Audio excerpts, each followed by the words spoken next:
안녕하세요. 심영섭입니다. 오늘 아트앤라이프 중에서 라이프에 대해서 이야기를 할 건데요. 타이거 우즈는 왜 입수에 걸렸을까요? 뇌와 정서의 관계에 대해서 이야기해 보도록 하겠습니다. 미국 프로농구팀에 전설적인 빌 러셀이라는 선수가 있어요. 명예전당에 올랐고요. NBA 스타로 12번 그리고 5번 MVP 탔습니다. 전국 대학 대항전, 올림픽 금메달, 프로대회 우승해서 그랜드슬램을 이룬 그런 전설적인 선수인데요. 그런데 이 빌 러셀이 1956년부터 1969년 사이 무려 11년 동안 무엇을 한 줄 아십니까? 놀랍게도 그는 토했답니다. 한 번은 러셀이 구토를 하지 않으니까요. 감독이요. 그가 토할 때까지 시합 전 워밍업을 미루라고 할 정도였습니다. 불안은 그에게 과연 독이었을까요? 약이었을까요? 마음은 감각, 지각, 인지, 정성, 행동 이렇게 5개로 이루어져 있어요. 마음이 어디에 있냐고요? 심장에 있는 것이 아니라 요즘엔 뇌에 있다고 말하고요. 마음의 기능은 다시 한번 감각, 지각, 인지, 정서, 행동에 있다고 합니다. 우리의 고통의 근원은 우리의 몸과 마음에 있죠. 마음에서는 특히 부정적인 생각이 부정적인 감정을 낳고요. 또 아마 이렇게 되면 많이 고통스러울 겁니다. 그렇기 때문에 부정적인 생각을 심리학에서는 몰아내거나 없애는 것이 아니라 알아차리고 다스리고 수용하는 것이 중요하다고 하는데요. 이 부분은 제가 다른 회기 때 말씀을 드리겠습니다. 인간의 정서는 밖으로 향하는 일종의 에너지 같은 거죠. 심리적 에너지 같은 건데요.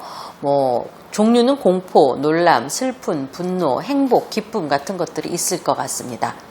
뇌의 화학적 신호에 의해서 형성되는 것들이 있는데요. 결국 표출되는 것은 행동으로 표출이 되죠. 그래서 우리는 행동을 보면서 그 사람의 정서를 이해하게 됩니다. 중요한 것이 있습니다. 우리의 정서엔 생존가가 있다는 것이죠. 인사이드 아웃이라는 애니메이션 아십니까? 추천해 드리는데요. 이 픽사 애니메이션인데 주인공이 라일리예요. 근데 라일리의 머릿속에 기쁨이, 슬픔이, 버럭이, 까칠이, 소심이 이 5가지 감정이 있어서 이 5가지 감정이 마치 사람들처럼 라일리를 조정하고 도와줍니다. 여기서 기쁨이는 항상 자신이 라일리에게 필요한 사람이고 슬픔이는 좀 사라졌으면 하는 마음이 있거든요. 근데 나중에 알고 보면 빙봉이라고 하는 이 라일리의 어렸을 적 기억이 몹시 슬퍼하고 울자 기쁨이가 아니라 슬픔이가 이 빙봉이에게 이렇게 어깨를 두르고 위로를 주니까 울음을 그칩니다. 그제서야 기쁨이는 자신뿐만이 아니라 슬픔이나 소심이 같은 것들도 매우 라일리에게 필요하다는 것을 알게 되죠.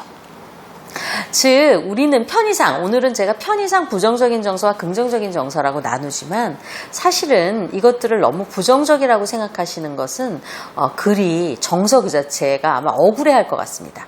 만약에 이런 정서를 사람들이라고 치고 너는 분노야, 이렇게 너는 불안이야 라고 말하고 너는 나빠, 너는 부정적이야 라고 하면 굉장히 섭섭해할 것 같고 억울해할 것 같습니다. 왜냐? 기쁨과 행복감 같은 긍정적인 정서뿐만이 아니라요.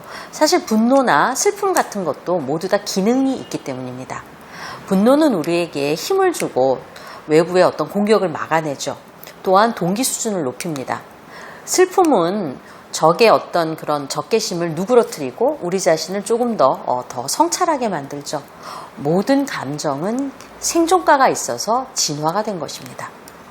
그렇다면 이런 질문을 하지 않을 수가 없겠죠. 우리의 정서가 불안정해지고 우리를 힘들게 하는 이유가 뭘까요? 그것은 우리에게 미래를 예측하는 계획 능력이 있도록 뇌가 진화했기 때문입니다. 우리의 뇌는 속뇌와 겉뇌, 이원체계로 이루어져 있어요. 속뇌는 흔히 편도체와 변연계라고 하는데요. 생존가를 지닌 뇌입니다. 동물들은 이 속뇌만 거의 가지고 있다고 해도 과언이 아니죠. 따라서 동물들은 큰 어떤 심리적 어려움이 없어요. 먹고 자고 메이팅하고 하면 되죠. 이 편도체의 속뇌는 원시체계입니다. 우리의 정서를 관장하고 빠른 체계라고 할 수 있어요. 가장 먼저 우리에게 어떤 핵심 감정을 일으키는 체계이죠. 반면 겉뇌는 이 속뇌보다 0.5초 느린 체계입니다. 상상, 판단, 예언, 기억 같은 여러 가지 고등 기능을 하고요. 우리의 이성을 관장하고 우리가 인간이 인간되게 만드는 이런 체계입니다.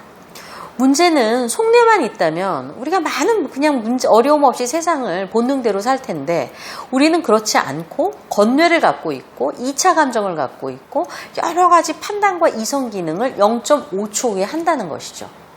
자, 그럼 이게 어떻게 우리에게 작용을 하는지 함께 봅시다.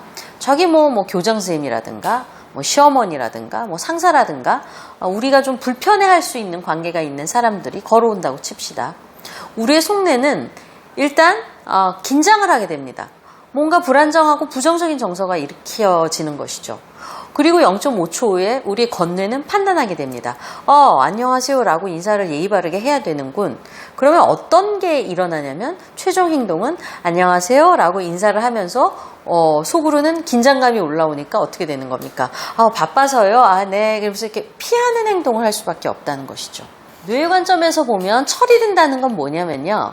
편도체 위에 대뇌 피질이 성숙한다는 얘기입니다. 한 적어도 20년은 걸릴 겁니다. 또 뇌의 관점에서 보면 우리가 오래된 공포들이 있잖아요. 비합리적인 뭐 뱀을 무서워한다던가 아니면 높은 곳을 무서워한다던가 이것은 아마도 나무에서부터 살던 숲속에서 살던 영장류 조상 때부터 우리에게 전해 내려오는 그런 각인된 기억 때문에 두려워하는 것으로 보는 것이죠. 문제는요, 이것이 굉장한 정서적 혼란의 근원이 될 수 있다는 겁니다. 혹은 비합리적인 생각이에요. 예를 들어 봅시다. 나는 10년 동안 집 밖으로 나간 적이 없고 아직까지 살아있어 라는 생각을 하고 있는 광장 공포증을 가진 사람이 있다고 칩시다. 그럼 이 사람이 이렇게 생각합니다. 내가 지금까지 살아있는 건 10년 동안 집 밖에 나가지 않았기 때문이야. 이렇게 생각을 하는 것이죠. 아마 의사 선생님들은 이분을 보고 광장 공포증이라는 진단을 내리겠지만 뇌의 관점에서 보면 이 사람은 다가올 위험을 극단적으로 피하기 위한 어떤 타당한 선택을 했다고 아마 스스로는 판단을 할 것입니다. 스트레스가 심해지면요, 심지어 편도체가 전두엽 기능을 일시적으로 정지시키고 트라우마가 더 오래되면 기능 손상뿐만이 아니라 뇌의 구조적인 어떤 변화가 옵니다. 그래서 편도체는 커지고 해마가 작아집니다. 이 얘기는 무슨 뜻이냐면 좀 더 정서 통제가 안 되고 충동성이 높아지면서 기억력은 저하된다는 뜻이 됩니다. 스트레스가 가중되면 편도체가 전두엽을 납치하는데요. 이 현상을 편도체 납치, 아미그달라 하이잭 현상이라고 합니다. 우리가 왜 트라우마가 있거나 아니면 너무 황당한 일을 경험하면 말문이 막힌다고 하잖아요. 이거 뇌의 관점에서 보면 편도체가 언어 중추인 뇌의 대뇌 피질인 브로카 영역을 통제해버리는 겁니다. 스트레스가 심해지고 위험이 감지가 되고 이러면 전두엽에서 오는 정보를 차단하게 되고 원시적인 본능에 충실하라고 말하죠. 싸우거나 도망가거나 이렇게 하라고 편도체는 우리에게 신호를 보내는 것입니다. 심리학자 다니엘 골만은 이러한 편도체 납치를 제일 먼저 이야기한 심리학자인데요. 뇌 조종사, 즉 전두엽이 우리의 조종사였다면 이것이 대신 뱀이, 즉 편도체, 파충류 뇌죠. 비행기를 조종하게 된다고 요약을 합니다. 즉 우리가 아주 스트레스가 심해지면 우리의 어엿한 조종사 대신에 뱀이 우리의 몸과 마음을 지배하게 된다는 것이죠. 즉 이성적인 능력은 급격히 감소하고요. 말문이 막히고요. 스트레스 호르몬이 몸 전체를 관통하게 될 겁니다. 결국 아드레날린이 과도하게 분비가 되고 한동안은 생각을 정리하려고 노력하지만 정말 이성적인 생각이 안 되고 불안과 분노가 올라오면서 이것이 반복이 되면 아까도 말했지만 뇌가 손상을 입거나 구조적인 변화를 일으키는 것입니다. 이 심한 양태가 바로 입쓴 겁니다. 스트레스에 의해서 완벽하게 정서적 혼란감이 가중되면서 이성적인 어떤 기능이 거의 마비된 현상, 이것이 바로 입스입니다. 운동선수들이 흔히 입스에 시달리는데요. 어떤 현상이냐면요. 투수가 전혀 제어구력을 못 갖고 계속 볼을 던지거나 폭투를 합니다. 수비수 같은 경우는 볼을 제대로 받을 수가 없습니다. 프로골프 선수는 칩샷이 되지 않아서 홀에다가 이 공을 넣을 수가 없는 겁니다. 결국 경기를 포기하게 되죠. 타이거 우즈는 이 입수로 한동안 고생을 했는데요. 지금은 많이 나아졌다고 합니다. 한때 너무 심했을 때는 캐디가 심지어 죽음의 사신처럼 보일 정도로 심했다고 고백을 하고 있습니다. 왜 이런 일이 그렇다면 일어나는 것일까요? 결국 정서가 뭔가 지나치는 겁니다. 불안이, 공포가 거의 사람을 압도하고 완전히 사람을 마비시키는 증세가 바로 입스라고 할 수가 있습니다. 감정은 돈 같은 겁니다. 너무 없어서도 안 되지만 너무 지나쳐도 각종 사고와 문제를 일으키죠. 불안과 우울 같은 정서가 심해지면 불안증, 우울증이라고 말하잖아요. 근데 긍정적인 정서도 마찬가지로 많으면 우리에게 해가 됩니다. 예를 들어서 행복감이 너무 커지면 조증이 되는데 이것도 심해지면 하나의 정신병의 일종이라고 볼 수가 있는 것이죠. 자, 그렇다면 어떤 때 감정을 조절할 수 없어서 타인 그리고 약물의 도움을 받아야 될까요? 즉 약물치료, 심리치료, 상담이 필요로 한 때는 언제일까요? 첫째, 감정이 너무 깊어져서 생물학적 영향을 받을 때입니다.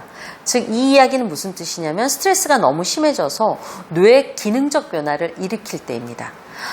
수면, 또 성적 활동, 또 식욕, 심계항진 같은 증상이 일어난다면 이것은 반드시 여러분께서 자신의 정서 상태를 체크하고 도움을 받으셔야 되는 하나의 징후라고 볼 수가 있습니다. 이게 왜 중요하냐면요. 이 상태를 방치하면 뇌의 기능적 변화가 결국에 가서는 뇌 구조적 손상마저 일으킬 수 있기 때문입니다. 뇌 구조적 손상을 일으키면 뇌는 한 번 망가지면 다시 돌이키기가 굉장히 어렵거든요.